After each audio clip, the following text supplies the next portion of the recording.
Goeiedag, good day, fellow South Africans and citizens of the world. And this video is going to be a bit lengthy, but it's a very, very important subject. And I have the CEO of YouTube who will be talking in the videos attached. And I also have Prague University who are suing YouTube because of freedom of speech violations. Now, the reason I'm putting this video together is so that everybody out there who watches my channels can understand the dilemma that I face. Now, as my older subscribers will know, this is a news channel. We publish the news. And yes, I do put my perspective on a few things, but it's factually based news about what is happening in South Africa today. And why do I do this? I do it because the mainstream media are totally ignoring the extreme persecution that the minority groups, including the white population, face in South Africa. And unfortunately, because my main Loving Life channel has gained traction as a result of me putting these videos out, we now have people who, in a very nasty way, try and complain against just about every video I put out there. And the problem that you have is that the assessment of the complaint is done by an individual located somewhere in the world. They've got something like 10,000 people who are assigned with jobs to assess videos that have received a complaint. And you have no idea of the political leanings of that individual. And from time to time, a perfectly innocent video will get a strike, a community strike, which has happened to my main Loving Life channel twice during August this month, which is why I've had to go to the supplementary channel, because once you get a strike, your channel is effectively shut down for a week. There's nothing you can do about it. They won't allow you to load YouTube videos. You can't do live streams. It's like you're frozen in time for that week. And that's why we have the supplementary channel. And that's why I am going to put the link to the supplementary channel down below, and also to the main channel down below. Make sure you're on both, because when the main channel comes back, we'll then be sharing videos between the two platforms. But when the main channel is struck again by someone putting in a nasty complaint, and the wrong person assessing it, saying, nah, that's not going to happen, and they put a strike against the channel, we are stuck in limbo for a week. Now, what has happened in August is that, as I said, I've received at different times 2 different community strikes. And as a direct result of that, I've had to use the supplementary channel to keep on doing the daily broadcasts that I do. Now, both those community strikes have been removed. They've been retracted. But it takes YouTube up to a week to actually go and assess the video. And obviously you have someone different looking and they say, oh, that's bullshit, and they take the strike off. But during that period of time, your channel is effectively frozen. So again, as I say, look, if you've been wondering where Loving Life has been, now you know. And that's why I always say to people, and I'll be putting this regularly down below my videos in the future, please subscribe to the supplementary channel. Now, what I'm going to do is I'm going to play a few videos which actually give YouTube's side of the story, and they give the university side of the story, who, as I said, are suing YouTube for violating freedom of speech. And I have to say I'm leaning towards the side of this university, because what I put up there in my news reports is news. But if it offends someone at YouTube, bang, it gets a community strike, and I'll end up being isolated or locked out of my account for a week. And I think that's totally unacceptable. All right, let's have a listen to the first video. For the record, in this video, we have the CEO of YouTube, Susan Wojcicki, been interviewed by Alfie Days, who is apparently one of their larger channel creators. First thing I thought would be good to start on was the 4 core pillars of YouTube.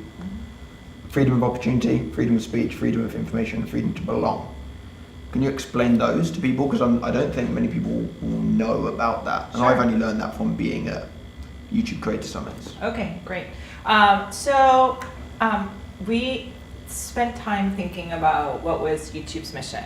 And because I think it's really important to be a mission-driven company. And at YouTube, our goal is to give everyone a voice and to show them the world. And that's a mission that we spent time thinking about. And in that process of creating that mission, we wound up having these 4 freedoms that came out of all of our discussion. And the freedoms were freedom of information, right? The fact that anybody can watch a video and get information about pretty much anything. And YouTube is this incredible library now of How to fix your dishwasher. Anything, right? Fixing your dishwasher, learning math, learning an instrument. And so then the next one was freedom of expression, that we want to enable everyone to have a voice and to be able to communicate what's happening for them. And we've seen YouTube be able to cover so many topics that were never covered before, whether people are talking about their challenges or having a disability or having a disease or having a passion that is shared by a small set of people. So freedom of expression. Then we've also talked about the freedom to belong, which is that anyone can find someone like them on the platform. And no matter what your background is, where you came from, like what challenges you have, you can find someone who's like you on YouTube and connect. And that is really powerful for us and something that we are always trying to celebrate and encourage. And then also the last one is freedom of opportunity, which is that anyone can start a business. And it used to be that, you started your website, right, 10 years ago. Yeah. And so this story that people a lot of times will share, which is that I wanted to have a media company, or I wanted to be in media and entertainment, and I tried and I went about a number of traditional routes and it didn't work out, and I tried YouTube and I was able to have an audience. Now, what I'd like to draw your attention to in that video that you just listened to is that you've got a very experienced YouTuber who's got over 5 million subscribers, and that's why he's talking to the CEO of YouTube. And he raises as one of the 4 pillars freedom of speech, and she changes that to freedom of expression. That's a huge change. Now, in a moment, I'm going to be talking more about the issue of how platforms and publishing works, and why what YouTube is doing is wrong, and why the test case we're going to be looking at just now is going to be so important for creators on YouTube. But first of all, let's have a look at the community strike situation, and let's hear what the CEO of YouTube has to say about that. So we have community guidelines, Yeah. and those community guidelines talk about, like, we don't enable incitement to violence or hate or adult content, right? And then we have I'll say a higher standard for monetization. Okay, you get that? YouTube are claiming the high moral ground when it comes to advertising and making sure that the advertisers are not compromised. Well, guess what? I'm going to show you an ad that I saw this week attached to just another creator's channel. And it was a channel which was talking about what's going on in Hong Kong. And in this ad from Sportsbet News, you will see hidden camera footage of a guy trying to organize a liaison with a prostitute who comes from some cricket team. And that's been exposed in this ad. Now you can hear the prostitute coming into the room. The whole, I've just done a little bit of it because, I don't want to get a strike for abusing community lines, but this is an ad that YouTube is running on creators' channels. And if this was running on my channel, I would be the one complaining, believe me. But here they are trying to point the finger at creators. It is just disgusting. I don't know who at YouTube authorized this, but they need to hang their heads in shame. It's an absolute disgusting advertisement. Here it comes.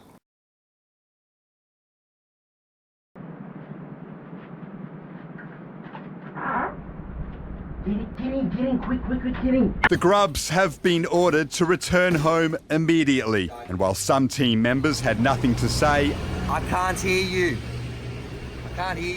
others insisted there's more to the story. You obviously look really disappointed, can't say too much, but the truth will come out, I guarantee you. Daniel Garb in London for Sportsbet News. And part of that has to do, or a big part of that has to do with what advertisers want to have on their platform too. So I think it's really important to remember that there's a broad range of advertisers with a broad range of desires. And so we have some advertisers who say, like, we would like to be on as many videos as possible that are appropriate. And there'll be a set of content that we all agree will not be appropriate for advertising. But for the most part, that's a small amount. We try to make it, we give advertisers who want it the broadest set of videos. And then we have some advertisers that say, I'm so particular about my brand. I'm so careful and I only want to appear on certain types of content. And they say, I will actually go through and I will actually hand pick the videos or hand pick the channels that I want to show up on. And so that's the broad range that we are handling. And a lot of times when we're looking at videos and we're looking at what makes sense for monetization, a lot of times it's a reflection of what advertisers want to appear on. And we're looking at that artistic component of what makes sense. And so, if you look at a video and it's done by a top, like a music artist who has a song that's like one of the top songs, that will be taken into consideration from a advertiser standpoint. For sure. Yeah. And something that some set of advertisers will want to show up on. And so basically we look at that artistic component to try to understand what makes sense for advertisers. Okay, now you've heard the CEO of YouTube talking about community issues, with the YouTube community. And there are 2 points I just want to raise there. The first one is the one you've just heard, where she says, oh, look, if you had something that was really nasty happening in the video on some little channel, we would demonetize it like that. Okay? But if it was on, like, say, a Vevo video, which is very popular music, we would give it a pass. Now, that's double standards for starting. And the reason they're putting in that policy is because of advertising revenue. Now, it brings me to the second point. They're saying here that, we demonetize a video because that stops advertisers going to videos which are nasty or outside community standards. But they have demonetized the main Loving Life channel. So where does the excuse come in to actually give me strikes on what they claim to be community issues when there's no advertiser involved? The whole channel is demonetized. It just does not make any sense. And it's clearly a form of repression of a channel by giving it strikes, because then you cannot post a video on it. And as I said before, earlier in this video, the link to the Loving Life channel, the other channel, is below this one, so please make sure you subscribe to both channels. Because if the main Loving Life channel just goes quiet and there's no videos, it's because it's got a community strike. And as I said, I've had 2 retracted this month. And that's a huge flaw in fairness at YouTube. But I've got to live within the platform. I've got to just try and work within the platform. And talking about platform, this is where we come across a very, very interesting legal case that's happening right now. And let's look at the next video. The most important lawsuit in America right now, and perhaps the free world, is Prager University versus YouTube. You might consider this a grandiose statement, especially since I'm the lead attorney for PragerU. I assure you, it's not. That's because this case is about the most fundamental freedom Americans have, freedom of speech, as enunciated in the First Amendment to the United States Constitution. All our freedoms, the very concept of freedom, springs from this right. Lose it, and we're no longer free, not as individuals and not as a nation. I'm not willing to accept that. PragerU doesn't accept that, and you shouldn't either. Now, what the lawyer is talking about is absolute common sense. And I need to tell you that there are two different types of publishing. There's where you have a public platform, like YouTube does, and it's where you are the publisher. And it really comes down, the nitty-gritty comes down to the legal liability aspect and not the advertising aspect, which is the focus of YouTube. You can see that when they give people strikes, when they take them offline, all these sort of things, it's kind of to protect their advertiser base. There's no freedom of speech there at all. Now, let's look at the first one, which is, let's just get our heads around the public platform. Now, as a public platform, YouTube have no liability, and that's in law. In law, if they've got a channel that does the most terrible things, the person who runs that channel is personally sued. That's how it works under a public platform. So legally, there's no excuse for YouTube not to allow videos, and that's why alternative platforms like BitChute and Vimeo publish what you like, because the liability stands with you. Now, when we talk about the second format, which is the publisher, I'm a publisher. My Loving Life channel is published by me, so I am the publisher. I'm not a public platform, which means that if I produce a video that someone doesn't like, bang, they can sue the hell out of me. And also, because I'm the publisher, I can prevent things being put on my channel. But of course, when it comes to YouTube, they have a totally different stance. And this is why this court case between Prager University and YouTube is so important, because if Prager win, which I think they will, it'll mean YouTube will have to rethink their whole stance when it comes to the way they treat channels like mine, which are just providing the news, but are upsetting the sensitivities of some of their more sensitive assessors. And that's why some of my videos are being struck with a community strike. Now let's hear the next video, which is again from Prager University. Okay, so how did we get into this situation? A little background. PragerU is what is called a 501c3, a nonprofit educational media company. It's known primarily for its 5-minute videos. In 2016, viewers began to notice that certain PragerU videos were no longer available. YouTube had placed them on its restricted list, which prevents the videos from playing on computers using content filters to screen out violence and pornography. PragerU assumed this was simply a case of bad algorithms, but YouTube said no. Each restricted video had been reviewed by a walking, talking human.